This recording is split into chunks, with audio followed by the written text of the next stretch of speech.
Good evening friends. चलिए एक बार market को देखते हैं, एक बार रिव्यू करते हैं आज के मार्केट को एंड कल के लिए प्लानिंग करते हैं, कल क्या कर सकते हैं निफ्टी एंड बैंक निफ्टी में।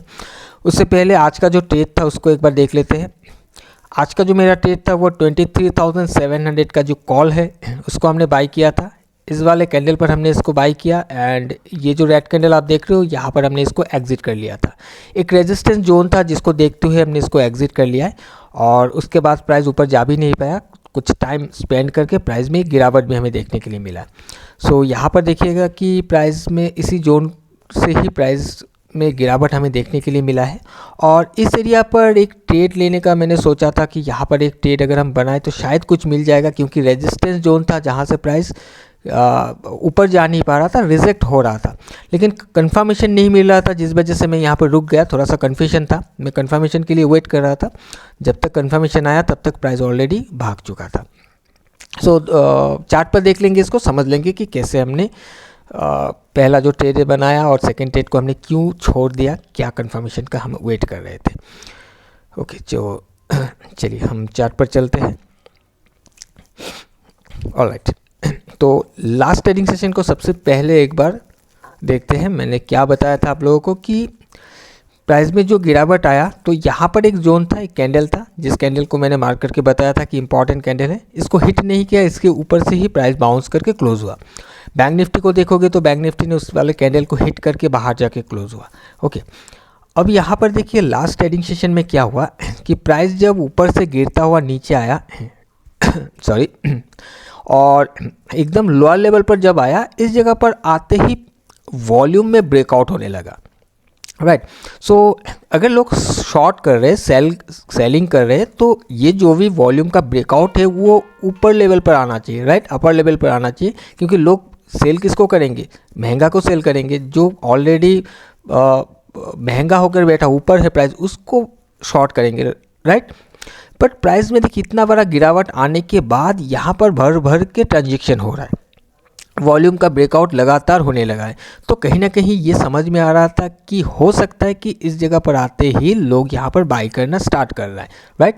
या फिर हो सकता है कि BTST का पोजीशन बन रहा है, ऐसा भी हो सकता है कि आज लोगों ने बाई कर लिया क्योंकि इम्पॉर्टेंट एक जोन था। कल के दिन में जो भी मिलेगा निकल जाएंगे शॉर्ट करके, ऐसा भी हो सकता है, या फिर वैल्यू बाइंग भी हुआ है, ऐसा भी हो सकता है। लेकिन ये देखने के लिए मिल रहा था कि लोअर लेवल पर वॉल्यूम का ब्रेकआउट आ रहा है, बहुत ज़्यादा मात्रा में यहाँ पर ट्रांजेक्शन हो रहा है, राइट। सो आज के दिन अगर इसको गिरना होता तो प्राइस ओपन होते ही इसके नीचे आ जाता और एक फॉल हमें देखने के लिए मिलता, क्योंकि यहाँ पर लोगों ने अगर बाई करके भी गया है, BTST करके भी गया है, लोगों को जैसे ही मॉर्निंग में ही लॉस दिखने लगेगा वो निकलना स्टार्ट कर देंगे, राइट। बट ऐसा कुछ हुआ नहीं। आज क्या हुआ, ओपनिंग यहाँ कहीं हुआ और इसका जो ओपनिंग है कि इम्पॉर्टेंट लेवल के ऊपर हुआ। कल के जो भी सेशन था उस पर लास्ट जो डाउनफॉल था वो यहाँ से आया था। प्राइस जिगजैग बनाते बनाते आया, इस जगह पर जाकर एक रेजिस्टेंस बनाकर प्राइस में फॉल आया और थोड़ा बाउंस करके क्लोज हो गया। आज का ओपनिंग उसी लास्ट रेजिस्टेंस के ऊपर हुआ और ऊपर होने के बाद प्राइस देखिए बार बार इसी रेजिस्टेंस को हिट करके बाउंस कर रहा है, बार बार हिट कर रहा है, बाउंस कर रहा है, हिट कर रहा है, बाउंस कर रहा है, यानी कि इसको सपोर्ट बनाने की कोशिश कर रहा है। तो यहाँ पर मैंने वेट किया कि प्राइस अभी क्या करना चाहिए, क्या इसको ब्रेक करके नीचे आ जाए या फिर घूमेगा। अब जब प्राइस देखिए नीचे आया, यहाँ पर जो लो बना के बाउंस करके यहाँ तक गया, फिर नीचे आया, इस बार ये लोअर लो नहीं कर पाया, हायर लो के पोजीशन बनाते हुए प्राइस में एक ब्रेकआउट देखने के लिए मिला इस वाले स्विंग का, राइट। जब ये स्विंग ब्रेकआउट हुआ, एक स्ट्रॉन्ग कैंडल के साथ ब्रेकआउट होकर ऊपर चला गया, तो उसके बाद हम वेट कर रहे थे कि अब रिट्रेस करना चाहिए प्राइस को, फिर हम जाकर कुछ पोजीशन बनाएंगे। तो प्राइस कहाँ तक रिट्रेस करेगा, अगर प्राइस नीचे आ रहा है तो इस वाले कैंडल तक रिट्रेस करना चाहिए, राइट, इस रेड कैंडल तक, क्योंकि इसका ब्रेकआउट होकर ऊपर गया। सो ये कैंडल यहाँ तक है, राइट, इस यहाँ तक इसका हाई है, इसके अंदर आकर ये घूमना चाहिए। तो हमने इसको 3 मिनट में शिफ्ट किया और हमने इसको ढूंढ कर निकाला कि इसका जो लोअर लेवल है यहाँ से एक सपोर्ट एरिया हमें दिख रहा था, जहाँ पर प्राइस में ब्रेकआउट होकर ऊपर गया था। तो इसको हमने यहाँ पर ड्रॉ किया, ये जो सपोर्ट जोन लिखा हुआ है ये लोअर लेवल में यहाँ पर सपोर्ट था। सो प्राइस देखिए गिरता हुआ आया, इस लेवल को हिट किया, जैसे ही प्राइस हिट किया, हिट करते ही प्राइस में बाउंस देखने के लिए मिला। सो 3 मिनट का चार्ट था, प्राइस में बाउंस आया, उसके बाद जब हायर हाई हुआ तो हमने एक एंट्री को बनाया इस एरिया पर, और जैसे कि मैंने बताया यहाँ पर हमने इसको एग्जिट कर लिया था। हमने वेट नहीं किया बहुत बड़ा रैली के लिए। इसका रीज़न ये है कि प्राइस में लास्ट सेशन में गिरावट था, हम ये एक्सपेक्ट नहीं कर रहे थे कि एकदम से प्राइस में पूरा रिकवर हो जाएगा, क्योंकि मैं बार बार बताता हूँ कि हर बार ऐसा नहीं होता है, कब होगा हमें नहीं मालूम। तो जो चीज़ हमें हर दिन दिखता है हमें उसके साथ ही जाना चाहिए, ऐसा नहीं कि हमें एक ही दिन में पूरा बॉटम टू हाई को कैप्चर करके बैठ जाना चाहिए, ये मुमकिन नहीं है, राइट। सो यहाँ पर एक जोन रेजिस्टेंस एरिया था जिस वजह से हमने इसको एग्जिट कर लिया। अब रेजिस्टेंस कौन सा था मैं इसको भी दिखा देता हूँ आपको। लास्ट सेशन को देखोगे सॉरी, यहाँ पर लो बनाया, फिर यहाँ पर लो बनाया, और इस वाले लो को यहाँ पर ब्रेकआउट करके नीचे आता है, राइट। सो ब्रेकआउट कौन सा कैंडल ने किया, इस वाले कैंडल ने ब्रेकआउट किया। सेलिंग कहाँ से आया, इस वाले कैंडल से सेलिंग आया, यानी कि इसका पहले वाला कैंडल से सेलिंग आया। सो मैं इसके पहले वाला कैंडल को अगर मैं ड्रॉ करता हूँ, ये हमारा रेजिस्टेंस कैंडल है। सो यहाँ पर आप देखिएगा कि प्राइस रेजिस्टेंस पर जब पहुंचा तब हमने इसको एग्जिट किया, क्योंकि यहाँ पर हमें वीकनेस दिख गया था जिस वजह से हमने इसको एग्जिट किया। उसके बाद प्राइस इसके बाहर जा ही नहीं पाया और वहीं से प्राइस में फॉल आया, और जब प्राइस यहाँ पर रुक रहा था, फिर प्राइस में देखिए लोअर लो करने लगा। जब लोअर लो यहाँ से किया प्राइस फिर से देखिए जगह पर बाहर आने की कोशिश किया। तो एक बार सोचा था कि यहाँ पर हम एक एंट्री को बना ले, अब प्राइस को थोड़ा रेट टेस्ट करके आना चाहिए, एटलीस्ट सपोर्ट तक आ जाना चाहिए, या फिर यहाँ पर जो सपोर्ट बना यहाँ तक आ जाना चाहिए। बट कन्फ्यूजन ये था कि ओपनिंग थोड़ा स्ट्रॉन्ग था, राइट।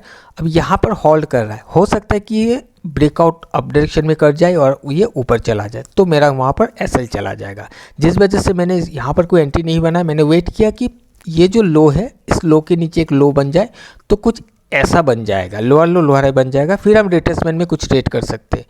और ये कब हुआ, इस वाले कैंडल में हुआ, जो कि इस वाले लो को ब्रेक करके नीचे आया। उसके बाद प्राइस में कोई रिट्रेसमेंट आया नहीं और हमारा कोई यहाँ पर ट्रेड बना नहीं। प्राइस में एक तरफा गिरावट और बहुत बढ़िया रैली डाउन साइड में हमें देखने के लिए मिला है।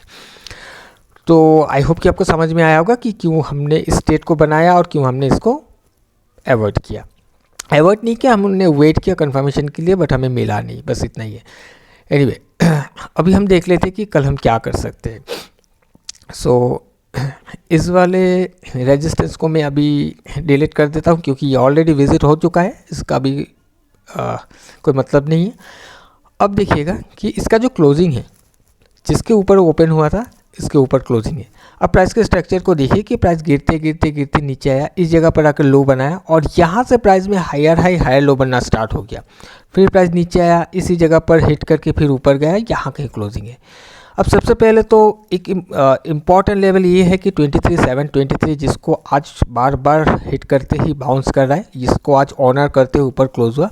सो इसके ऊपर अगर प्राइस सपोर्ट फॉर्म करता है तो फिर कहीं ना कहीं हमें लॉन्ग साइड के लिए निफ्टी को जाता हुआ दिख सकता है। और अगर प्राइस मान लेते कि इसके ऊपर नहीं, प्राइस थोड़ा नीचे भी आता है, तो ये ध्यान रखना कि ये जो लैग है, इस लैग में कहीं ना कहीं से इसको सपोर्ट मिलना चाहिए। अगर इस लैग में कहीं से भी ये सपोर्ट लेकर ये हायर हाई करके चलना स्टार्ट करता है, कोई भी कंफर्मेशन देता है, तो फिर हम लॉन्ग साइड के लिए प्लान कर सकते हैं। अगर ये टूट जाता है तो हम लॉन्ग नहीं जाएंगे, क्योंकि फिर इसमें वीकनेस आ सकता है। हो सकता है कि जो लेवल इसने टच किया नहीं है, ये जो भी कैंडल था उसको ये टच करने के लिए आए, ऐसा भी हो सकता है। सो प्लानिंग ये होना चाहिए कि ये लेग इम्पॉर्टेंट है, इस लेग के ऊपर कहीं से भी सपोर्ट बनता है, हम वहाँ से प्लान कर सकते हैं लॉन्ग साइड के लिए, राइट। हमें कंफर्मेशन मिलना चाहिए कि ऐसा नहीं कि प्राइस हिट करके एक कुछ ऐसा कैंडल बना दिया तो हम उसको सपोर्ट मान के ट्रेड कर लेंगे, ठीक है। क्योंकि ये जो भी हैमर वगैरह होता है, ये ज़रूरी नहीं कि हैमर वगैरह हर जगह पर आपको काम करे, ये जस्ट एक कैंडल है, अब इसको कैंडल मान के ही चलो। हैमर है तो ऊपर ही चला जाएगा, ऐसा नहीं है, ऐसा ज़रूरी नहीं कि हर बार ही ऐसा होगा। आपको प्राइस एक इम्पॉर्टेंट लेवल पर ट्रेंड को कंफर्म करना पड़ेगा, तब जाकर आप ट्रेड को बनाओगे तो वहाँ पर आपको आपके ट्रेड में सक्सेस देखने के लिए मिलेगा। ओके, और बाकी ऊपर का लेवल पर देखिए, ऊपर का लेवल पर जो रेजिस्टेंस है वो बहुत दूर है, यहाँ कहीं रेजिस्टेंस पड़ा हुआ है। अगर ये यहाँ से उठना स्टार्ट करता है तो कहीं ना कहीं ये अभी कोशिश कर सकता है 24,000 के और जाने के लिए। और जैसे कि मैंने बताया इसके नीचे अगर प्राइस इसको भी ब्रेक करता है तो फिर हो सकता है कि इस जोन पर एक बार आने की कोशिश करें। अब हम बैंक निफ्टी को देख लेते हैं एक बार। ओके, सो बैंक निफ्टी का जो ओपनिंग है 51,000 के ऊपर हुआ था और उसके ऊपर ही क्लोज हो गया। अब इसके लिए ये तो सपोर्ट का काम करना चाहिए क्योंकि साइकोलॉजिकल लेवल राउंड लेवल है, और इसका जो रेजिस्टेंस है बैंक निफ्टी का वो कहीं यहाँ पर पड़ा हुआ है और क्लोजिंग बीचों बीच है, राइट। तो प्राइस अगर ये यहाँ पर आपको मिलता है, बैंक निफ्टी जोन पर मिलता है और यहाँ से प्राइस में रिजेक्शन दिखता है, कंफर्मेशन डाउन साइड का ट्रेंड डेवलप होता है, तो फिर वहाँ से हम शॉर्ट के लिए जा सकते, प्लान कर सकते हैं। और अगर लॉन्ग जाना है तो ये ध्यान रखिएगा कि 51,000 के नीचे आकर प्राइस सस्टेन होना नहीं चाहिए। इसके नीचे कहीं से भी अगर सपोर्ट फॉर्म करता है, हायर हाई करना स्टार्ट करता है, तो फिर इसी रेजिस्टेंस का टारगेट लेते हुए हम चल सकते हैं। ओके, आज इनसाइड कैंडल है, कहीं किसी ना किसी एक साइड में इसको ब्रेकआउट करना चाहिए और बैंक निफ्टी ने अपना जो भी इंपॉर्टेंट लेवल थे उसको हिट करके ऊपर क्लोज हुआ। आज ये ऊपर ही रह गया, sideway candle no doubt, but ऊपर ही है। इसमें भी अगर देखोगे तो वॉल्यूम का ब्रेकआउट था जब प्राइस लोअर लेवल पर था, तो चांसेस है कि इसका जो ब्रेकआउट है अप डायरेक्शन में हो। अगर ये सपोर्ट लेकर उठता है तो हो सकता है ये रेजिस्टेंस भी ब्रेकआउट हो जाए, और एकदम से अगर ये रेजिस्टेंस पर आता है तो आपको ध्यान देना कि क्या ये रिजेक्ट कर रहा है या फिर इसका ब्रेकआउट होकर ऊपर जा रहा है। अगर ये ब्रेकआउट करके ऊपर चला जा रहा है इस रेजिस्टेंस को, तो जो भी सप्लाई था यहाँ पर वो ख़त्म हो जाएगा। उसके बाद रिट्रेसमेंट में कहीं से भी अगर कंफर्मेशन देता है तो हम देख सकते हैं उसको लॉन्ग साइड के लिए। ओके, सो आई होप कि आपको समझ में आया होगा कि क्या प्लानिंग है मेरा कल के लिए निफ्टी एंड बैंक निफ्टी में। हालांकि मैं अभी बैंक निफ्टी में ट्रेड नहीं कर रहा हूँ क्योंकि प्रीमियम की वजह से, तो बहुत ज़्यादा प्रीमियम का आप लोगों को मालूम है कि प्रीमियम कितना बढ़ा हुआ है।